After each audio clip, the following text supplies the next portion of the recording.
अस्सलाम वालेकुम, welcome to our YouTube channel. रोज़ नई और दिलचस्प कहानियों के लिए आप मेरे चैनल MS उर्दू स्टोरीज़ को ज़रूर सब्सक्राइब करें और साथ में लगे बेल आइकन को ज़रूर प्रेस करें। ये कहानी मेरी आप बीती है। मेरा नाम अब्दुल्ला है। मैं कसूर का रहने वाला हूँ। मैं जब 5 साल का था तो मैं घर के करीब ग्राउंड में खेला करता था। वो ग्राउंड वीरान था। काफ़ी अरसे से तो मेरे दोस्तों ने और मैंने मिलकर इस ग्राउंड को सही किया और हम वहाँ क्रिकेट खेला करते थे। तो एक दिन जब मैं खेल के आया तो ठीक मगरिब के बाद मुझे डर लगना शुरू हो गया। हालांकि मैं कभी नहीं डरा था। तो मैंने अपनी वालदा को बताया तो उन्होंने करीबी मस्जिद से मुझे दम करवा दिया तो मैं बेहतर हो गया। दिन ऐसे ही गुजरते गए। मैं वहाँ रोज़ाना खेलने जाता था। फिर कुछ दिनों के बाद मेरे जिस्म में दर्द होना शुरू हो गया। मेरी हड्डियाँ बहुत दर्द करती। फिर मुझे डॉक्टर के पास भी ले गए। वहाँ मेरे टेस्ट हुए। रिपोर्ट में डॉक्टर ने कहा कि इसे कुछ भी नहीं है। दवाइयाँ भी दी मगर आराम नहीं आया। फिर मुझे महसूस होने लगा कि कोई मेरे पास ठहरा है। मैं जब पीछे देखता तो कुछ भी ना होता। एक दिन मैं सोया हुआ था। रात के तकरीबन 12 बजे का टाइम होगा। गर्मियों के दिन थे। मेरे साथ चारपाई पर वालदा साहिबा लेटी थी और पीछे की तरफ मेरी भाभी माँ लेटी थी। मैंने ऊपर की तरफ देखा तो मुझे मेरी भाभी माँ की शक्ल में एक औरत दिखाई दी। वो मुझे ही घूर रही थी। मैं इसको देखता रहा। मैंने सोचा कि भाभी माँ तो लेटी थी, फिर ऊपर क्या करने गई। ये ख्याल आते ही मैं उठ के बैठ गया तो वो औरत अचानक पीछे हो गई। मैंने देखा तो भाभी माँ लेटी हुई थी। मेरे अंदर खौफ की लहर दौड़ गई। फिर सारी रात मैंने डर से गुजारी। सुबह को फिर मैंने वालदा साहिबा को बताया तो उन्होंने फिर करीबी मस्जिद से दम करवा दिया। फिर चंद दिन के बाद रात के तकरीबन 8 बजे होंगे। सर्दियों की रात थी और ठंड बहुत ज़्यादा थी तो मैं काम के लिए घर से बाहर निकला। अभी चंद कदम ही बामुश्किल चले थे कि पीछे से किसी के चलने की आवाज़ आई। मैंने पीछे देखा तो कोई भी ना था। मैं फिर थोड़ा सा चला तो फिर भारी कदमों की आवाज़ आई। कदमों की आवाज़ ऐसी थी कि कोई बहुत ही भारी चीज़ ज़मीन पर गिरी हो। मैंने फिर पीछे देखा तो कोई भी ना था। फिर मेरे दिल में खौफ पैदा होने लगा और मैंने आयतल कुर्सी का विर्द शुरू किया तो कदमों की आवाज़ आना बंद हो गई। ईद उल फितर का दिन था तो हम नमाज ईद की तैयारी कर रहे थे तो किसी ने दरवाज़ा खटखटाया तो एक मलंग बाबा ठहरे। मैंने इनको पैसे दिए तो उन्होंने कहा मेरा चाय पीने का दिल कर रहा है। मैं पैसे नहीं लेता। इस मलंग बाबा को मैंने कभी नहीं देखा था। खैर मैं चाय लेकर आया तो इस बाबा ने मुझे मेरी बातें बताना शुरू की। वो चाय का घूंट पीता फिर मेरी बात करता। आखिर में जब इस बाबा ने चाय पी ली तो इसने कहा बेटा दुनिया जोर लगाएगी, तुझे जलील करने आएगी पर कुछ ना कर सकेगी। मुझे कहा जा प्याला दिया। मैं प्याला देकर आया तो वहाँ कोई भी नहीं था। मैंने गली में भी देखा तो कोई नहीं था। वहाँ इसकी बातों की इस वक्त मुझे समझ नहीं लगी। लेकिन कुछ दिन बाद मैंने देखा कि जो भी मेरे खिलाफ बात करता इसका नुकसान हो जाता।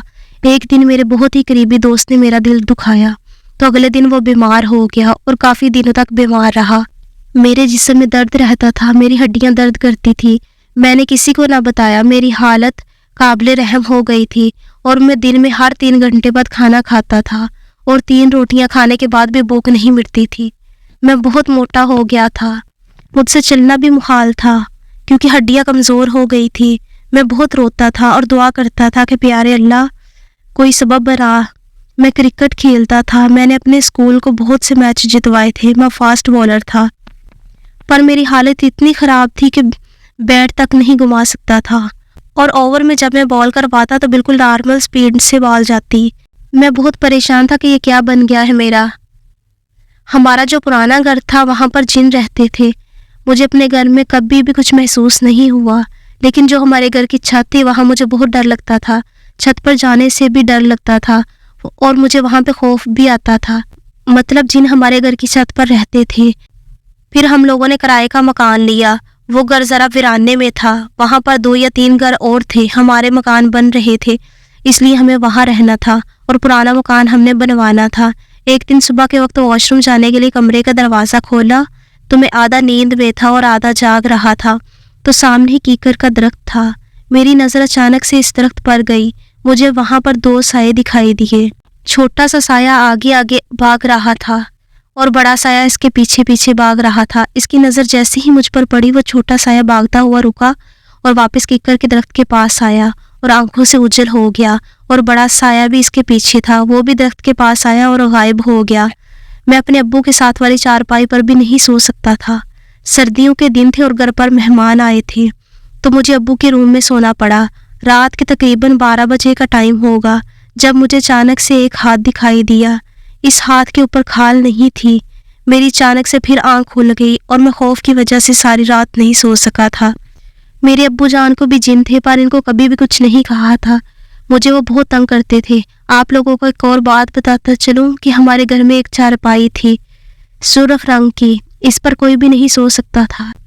آدھی رات کا ٹائم تھا، کسی نے میرے پاؤں کو چھوا، میری آنکھ کھل گئی، دیکھا کچھ بھی نہیں تھا، پھر میں سو گیا۔ پھر مجھے کسی بچے کے ہاتھ محسوس ہوئے، پھر میری آنکھ کھل گئی، دیکھا کوئی بھی نہیں تھا۔ ساری رات میں نے اسی طرح گزاری۔ جب میری آنکھ لگتی تو کوئی چیز میرے پاؤں کو چھوتی اور میری آنکھ کھل جاتی، یا پھر بچوں کے ہاتھ محسوس ہوتے۔ میں قرآن پاک کی تلاوت نہیں کر سکتا تھا۔ میں جیسے ہی قرآن پاک کی تلاوت شروع کر دیتا تو میرے اندر بے چینی شروع ہو جاتی تھی اور پیٹ میں درد شروع ہو جاتا تھا۔ خیر، میں نے کئی بار سوچا کہ خودکشی کر لوں، پر میں نے خود پر کنٹرول کیے رکھا۔ میرے 12ویں کلاس کے پیپر تھے۔ بورڈ کے پیپر میں میری حالت بہت خراب تھی۔ میرا جسم درد کرتا اور ہاتھ کانپتے تھے، چلا بھی نہیں جاتا تھا۔ میرے اندر اتنی ہمت بھی نہیں تھی کہ میں سینٹر تک چل کے جاؤں، بہت مشکل سے قدم اٹھا پاتا تھا۔ پھر ایک دن ابو کسی عامل کے پاس لے گئے، انہوں نے میرے ماتھے پر ہاتھ رکھا اور ایک چھری منگوائی۔ چھری انہوں نے اپنے ہاتھ میں پکڑ لی۔ میں نے سوچا آج میری خیر نہیں۔ پھر انہوں نے عمل شروع کیا۔ میں ان کا عمل سنتا رہا۔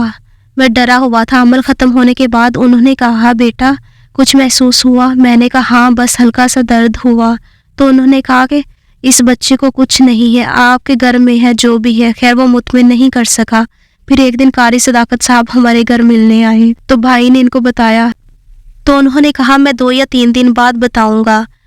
پھر انہوں نے حساب کیا اور بتایا کہ اس کو 7 جنات ہیں، 3 جن اور 4 جننیاں۔ انہوں نے پھر میرا علاج شروع کیا۔ میں پیپر میں پڑھا ہوا پانی ساتھ لے کر جاتا۔ جب میرا ہاتھ اور ٹانگیں کانپنا شروع ہوتی تو میں پانی پیتا تو سکون آ جاتا۔ اسی طرح میں نے بورڈ کے پیپر دیے۔ پھر مجھے کچھ عمل بھی بتائے، وہ جب میں کرتا تو عورتوں کی آوازیں آتی، وہ مجھے گالیاں دیتی۔ انہوں نے چوریاں بھی کی، میری جیب سے پیسے گم ہو جاتے۔ ایک دفعہ میں نے قمیض اتاری اور پانی پینے گیا، واپس آیا تو جیب سے 2000 روپے غائب تھا۔ میں نے شور مچا دیا تو سب گھر والے ڈھونڈنے لگے، تو 500 روپے چھوٹے بھائی کو فریج کے پیچھے سے ملے۔ ہمارے گھر کی چیزیں گم ہو جاتی تو سب مجھے کہتے۔ میں وظیفے شروع کرتا تو سب کو کہتا پورے گھر میں ڈھونڈو، تو وہ چیز مل جاتی تھی۔ چیزیں گم ہو جاتی تو میں وظیفے کے ذریعے واپس لے آتا۔ میں نے اپنا علاج کروایا تو آگ کا بہت بڑا الاؤ جلایا گیا، مجھے اس کے قریب بٹھایا گیا۔ آگ کی تپش بہت زیادہ تھی، مجھ سے بیٹھا بھی نہیں جا رہا تھا۔ جیسے جیسے آگ کی تپش مجھ پر پڑتی سکون ملنے لگا، پر ان جنات کو جلا دیا گیا۔ میں نے خود دیکھا ان کے جلتے ہوئے، وہ گالیاں دے رہے تھے اور بھیک مانگ رہے تھے۔ پھر جب وہ جل گئے تو مجھے لگا میرے جسم سے بوجھ اتر گیا، میری ذہانت چلی گئی تھی، مجھے کچھ بھی یاد نہیں رہتا تھا۔ میں پورا 1 سال تک یونیورسٹی نہیں گیا۔ پھر میں نے دن رات محنت کی، جو جسمانی کمزوری تھی